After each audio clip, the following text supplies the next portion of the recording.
نحمده ونصلي على رسوله الكريم اما بعد فاعوذ بالله من الشيطان الرجيم بسم الله الرحمن الرحيم یا ایھا المزمل، اے کپڑے میں لپٹنے والے، قم اللیل، رات کو قیام کرو، الا قلیلا، مگر کم، تھوڑا، نصفہ، آدھا اس کا یعنی آدھی رات، او انقص منہ، یا کم کر لو اس میں سے بھی، قلیلا، تھوڑا سا، اور زد علیہ، یا بڑھا لو اس پر یعنی نصف پر، ورتل القرآن ترتیلا، اور قرآن کو ٹھہر ٹھہر کر پڑھو، ٹھہر ٹھہر کر پڑھنا۔ یہاں قرآن مجید پڑھنے کا ادب بتایا جا رہا ہے کہ ورتل القرآن ترتیلا، کہ قرآن کو خوبصورتی کے ساتھ پڑھو، آہستہ آہستہ پڑھو، اطمینان کے ساتھ پڑھو، سمجھ کر پڑھو، قرات میں ایک ایک حرف کو واضح کر کے پڑھو، حسن ادائیگی اور ٹھہراؤ کے ساتھ ادا کرو۔ قرآن پاک پڑھنے کے کچھ آداب ہیں جن کا ذکر خود قرآن مجید کے اندر بھی موجود ہے، جن میں سے ایک تو یہی مقام ہے ترتیل سے پڑھنے کا، اور اسی طرح غور و فکر اور تدبر سے پڑھنے کا حکم بھی ہے۔ کتاب انزلناہ الیک مبارک لیدبروا آیاتہ ولیتذکر اولو الالباب، جو کتاب ہم نے آپ کی طرف نازل کی ہے بڑی برکت والی ہے تاکہ لوگ اس کی آیات میں غور و فکر کریں اور اہل عقل اس سے سبق حاصل کریں۔ اور پھر یہاں خاص طور پر ترتیل سے پڑھنے کا حکم ہے، آہستہ آہستہ پڑھنا، ٹھہر ٹھہر کے پڑھنا۔ قیامت کے دن انسان اسی طرح پڑھے گا جس طرح وہ دنیا میں پڑھتا ہے۔ رسول اللہ صلی اللہ علیہ وسلم نے فرمایا، قرآن قیامت کے دن اس آدمی کے روپ میں آئے گا جس کا رنگ اڑا ہوا ہوگا، اور اپنے ساتھی سے پوچھے گا، کیا تو مجھے پہچانتا ہے؟ پھر قرآن کہے گا، میں وہی ہوں جو تجھے راتوں کو بیدار اور دوپہروں کو پیاسا رکھتا تھا۔ اور یقیناً ہر تاجر اپنی تجارت کے پیچھے ہوتا، یعنی لوگ اپنی دنیا کے پیچھے بھاگ رہے ہوتے تھے، اور میں آج ہر تاجر کو چھوڑ کر تیرے لیے ہوں، یعنی تو نے دنیا میں مجھے وقت دیا تو آج میں تیرے لیے ہوں۔ پھر اسے دائیں ہاتھ میں بادشاہت اور بائیں ہاتھ میں ہمیشگی دی جائے گی، اس کے سر پر وقار کا تاج رکھا جائے گا، اور اس کے والدین کو 2 عمدہ پوشاکیں پہنائی جائیں گی، وہ اتنی قیمتی ہوں گی کہ دنیا و ما فیہا کی کوئی چیز ان کا مقابلہ نہیں کر سکتی۔ اس پر وہ دونوں کہیں گے، اے رب، یہ پوشاکیں ہمارے لیے کہاں سے ہیں؟ یعنی والدین کہیں گے کہ یہ ہمیں کیوں پہنائی جا رہی ہیں؟ تو کہا جائے گا، اپنے بیٹے کو قرآن سکھانے کی وجہ سے۔ اور بے شک صاحب قرآن کو قیامت کے دن کہا جائے گا کہ پڑھتا جا اور درجے چڑھتا جا، یعنی جنت کے درجے چڑھتا جا بلندیوں کی طرف، اور اسی طرح ٹھہر ٹھہر کر پڑھ۔ ورتل کما کنت ترتل فی الدنیا، جس طرح تو دنیا میں ٹھہر ٹھہر کر پڑھتا تھا، بس تیرا مقام وہ ہوگا جہاں تیری آخری آیت ہوگی۔ تو اس سے پتہ چلتا ہے کہ قرآن کو خوش الحانی کے ساتھ اور اچھی ادائیگی کے ساتھ اور ٹھہر ٹھہر کر پڑھنے سے انسان کے درجے زیادہ بلند ہوتے ہیں۔ اور اس کا یہ معنی بھی کیا گیا ہے کہ ایک ایک آیت کو وقف کر کے پڑھا جائے۔ آپ صلی اللہ علیہ وسلم ایک ایک آیت کو وقف کر کے پڑھتے تھے، جیسے الحمدللہ رب العالمین، پھر وقف کرتے، پھر الرحمن الرحیم پڑھتے، پھر وقف کرتے۔ آیات پر رک کر ان کے مطابق اللہ تعالیٰ سے سوال بھی کرنا چاہیے۔ اگر غور و فکر کی آیت ہو تو انسان کہے، ربنا ما خلقت ھذا باطلا سبحانک فقنا عذاب النار۔ نبی صلی اللہ علیہ وسلم جب تسبیح والی کسی آیت سے گزرتے تو آپ سبحان اللہ کہتے، جب سوال کرنے والی کسی آیت سے گزرتے تو سوال کرتے، جب تعوذ والی آیت سے گزرتے تو اللہ سے پناہ طلب کرتے۔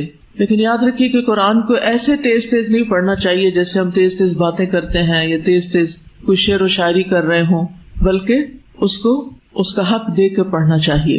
انا سنلقی علیک قولا ثقیلا، بے شک عنقریب ہم ڈالنے والے ہیں آپ پر بھاری بوجھ۔ قولا ثقیلا، قولا ثقیلا سے مراد عمومی طور پر قرآن لیا گیا ہے، لیکن ثقیل ہونے کے 4 معنی بیان کیے گئے ہیں۔ نمبر 1، وحی کا ثقیل ہونا، وحی کا بوجھل ہونا۔ جب آپ صلی اللہ علیہ وسلم پر وحی نازل ہوتی تو یہ آپ کے لیے بہت بھاری ہوتی تھی، آپ ہل نہیں سکتے تھے، حرکت کرنے پر قادر نہیں ہوتے تھے، یہاں تک کہ وحی آپ سے دور ہو جاتی، یعنی وحی کی کیفیت ختم ہو جاتی۔ یہ حضرت عائشہ رضی اللہ تعالی عنہا اور عروہ بن زبیر کا قول ہے۔ دوسرا معنی ہے احکام پر عمل کرنا بھاری ہے، یعنی اس کے فرائض، اس کے احکام، اس کے حلال اور اس کے حرام پر عمل کرنا بھی ایک بھاری کام ہے۔ جیسے نماز ادا کرنا، وَإِنَّهَا لَكَبِيرَةٌ إِلَّا عَلَى الْخَاشِعِينَ، اسی طرح حج کرنا، عمرہ کرنا، روزے رکھنا، یہ سارے مشکل کام ہیں، نفس پر بھاری ہیں انسان کے. تو مراد اس سے کہ ہم آپ پر بھاری کلام یعنی ایسے احکام نازل کرنے والے ہیں کہ جن پر عمل کرنا بھاری ہے.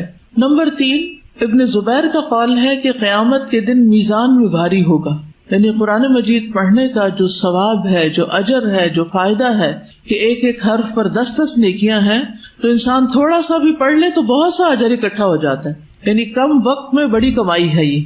تو اس لیے قرآن کی تلاوت اور قرآن کے سمجھنے اور اس کے ساتھ وقت گزارنے سے کیا فائدہ ہوگا کہ قیامت کے دن اعمال نامہ بھاری ہو جائے گا. اور چوتھا معنی معزز ہے، ثقیل بمعنی کریم. سدی کہتے ہیں کہ عربوں میں کہا جاتا ہے فلان ثقیل علیہ، کہ فلاں مجھ پر ثقیل ہے، یعنی مجھ پر معزز ہے، یعنی فلاں میرے لیے بہت بڑا ہے. پھر اسی طرح مضبوط ہونے کے معنوں میں بھی ثقیل بمعنی ثابت، کیونکہ بھاری چیز جو ہوتی ہے وہ اپنی جگہ پر مضبوطی سے جمی ہوئی ہوتی ہے. تو قرآن مجید بھی ایک مضبوط کلام ہے، مضبوط جمع ہوا معجز کلام ہے، جس کا معجز ہونا، عاجز کرنے والا ہونا کبھی بھی ختم نہیں ہوگا. یعنی قرآن کسی سے مغلوب ہونے والا نہیں، سب پر غالب ہونے والا ہے، مضبوط کلام ہے. اور جہاں تک اس بات کا تعلق ہے کہ نبی صلی اللہ علیہ وسلم پر وحی کا بوجھ ہوتا تھا، تو اس کے بارے میں متعدد احادیث ہیں. عبادہ بن صامت کہتے ہیں کہ جب نبی صلی اللہ علیہ وسلم پر وحی نازل ہوتی تو آپ کو سخت تکلیف ہوتی اور آپ کے چہرے پر اس کے آثار نظر آتے. مشقت کی وجہ سے پیشانی سے پسینے کے قطرے ٹپکنے لگتے، خاص سردیوں کا موسم ہی کیوں نہ ہوتا. پورے جسم پر وحی کا بوجھ ہوتا. زید بن ثابت کہتے ہیں کہ میں رسول اللہ صلی اللہ علیہ وسلم کے لیے وحی لکھتا تھا. جب آپ پر وحی نازل ہوتی تو آپ کو سخت کپکپی اور بہت زیادہ پسینہ لاحق ہو جاتا جو موتیوں کی طرح ہوتا.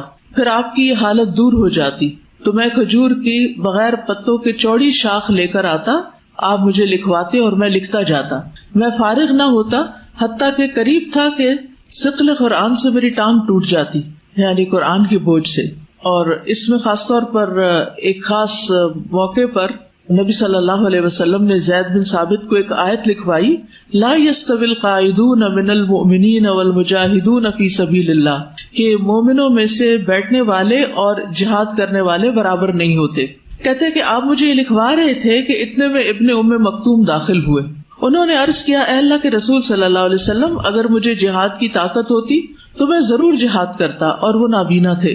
وہ کہتے ہیں کہ جب آپ لکھوا رہے تھے تو آپ کی یہ ٹانگ جو تھی میری ران کے اوپر تھی، کہ اسی حالت میں اللہ تعالیٰ نے اپنے رسول پر وحی نازل فرمائی اور میری ران پہ اتنا بوجھ اور وزن پڑا کہ مجھے ڈر محسوس ہوا کہ کہیں وہ ٹوٹ نہ جائے. یہ وزن آپ سے کم ہوا تو اللہ تعالیٰ نے صرف یہ الفاظ نازل کیے، غیر اولی الضرر. سوچئے غیر اولی الضرر کا جو اضافہ کیا گیا اس میں، اس کی وجہ سے اتنا بوجھ آپ پر پڑا. آپ میں سے کبھی کسی کو سردی لگ کے بخار چڑھا؟ کس کو؟ سبھی کو ایکسپیرینس ہے. آپ نے دیکھا ہوگا کہ اس وقت کپکپی جب طاری ہوتی ہے، یعنی کہ وہ جو شیورنگ ہوتی ہے، وہ شیورنگ آپ کے جسم کو توڑ دیتی، کمر توڑ بخار ہوتا ہے، وہ اتنا شدید ہوتا ہے اور ایسا لگتا ہے جیسے آپ پر کوئی وزن پڑ رہا ہو.